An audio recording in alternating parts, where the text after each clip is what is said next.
નમસ્કાર, આપ જોઈ રહ્યા છો spark today news. Padmashri Sitanshu યશસ્વચંદ્ર સાહેબના આયોજનમાં અને પખર સાહિત્યકાર વિવેચક ડોક્ટર શિરીષ પંચાલ સાહેબની અધ્યક્ષતામાં ગુજરાતના સુપ્રસિદ્ધ સાહિત્યકાર, કવિ, નાટ્યકાર, વિવેચક સ્વર્ગસ્થ ચંદ્રકાંત શેઠની શ્રદ્ધાંજલિ સભા આજરોજ બલવંત પારેખ સેન્ટરમાં વડોદરાની તમામ સાહિત્ય સંસ્થાઓ સાથે મળીને આયોજન કરવામાં આવ્યું છે।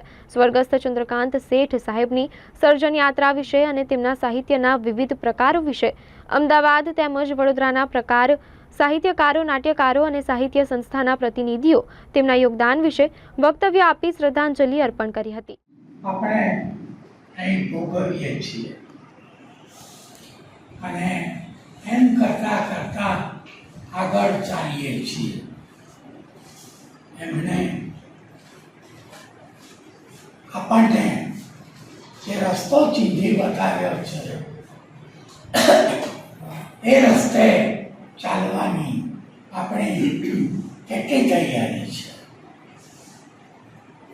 અને એ તૈયારી જો ન હોય તો એમાં કયા ઈંધણ પૂરવા।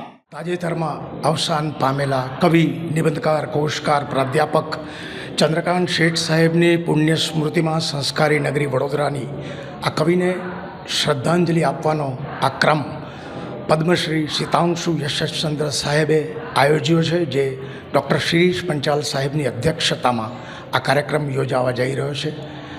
અમદાવાદથી શ્રી યોગેશ જોશી પણ અહીંયા પધાર્યા છે, સાહિત્યકાર યોગેશ જોશી અને રાજેશ પંડ્યા, શ્રદ્ધા ત્રિવેદી, જયેશ ભોગાયતા સાહેબ, કાનજી પટેલ, મહેશ ચંપકલાલ અને ભક્ત અને વિભક્ત કવિ ચંદ્રકાંત શેઠ એ વિશે સિતાંશુ યશસ્વચંદ્ર સાહેબ પણ વાત કરવાના છે। તદુપરાંત વડોદરાની જેટલી પણ સાહિત્ય સંસ્થાઓ છે તે તમામ આ કવિને અંજલિ આપવા માટે આજે એકત્ર થઈ છે અને વડોદરાની જે સંસ્થાઓ છે, જયંત તોરમી સાહિત્ય સેવા ટ્રસ્ટ, શબ્દ સેતુ, અક્ષરા વગેરે તમામ સંસ્થાઓ, પ્રેમાનંદ સાહિત્ય સભાના પ્રતિનિધિઓ પણ અહીંયા હાજર છે અને તેઓ સૌ કવિને શ્રદ્ધાંજલિ આપશે।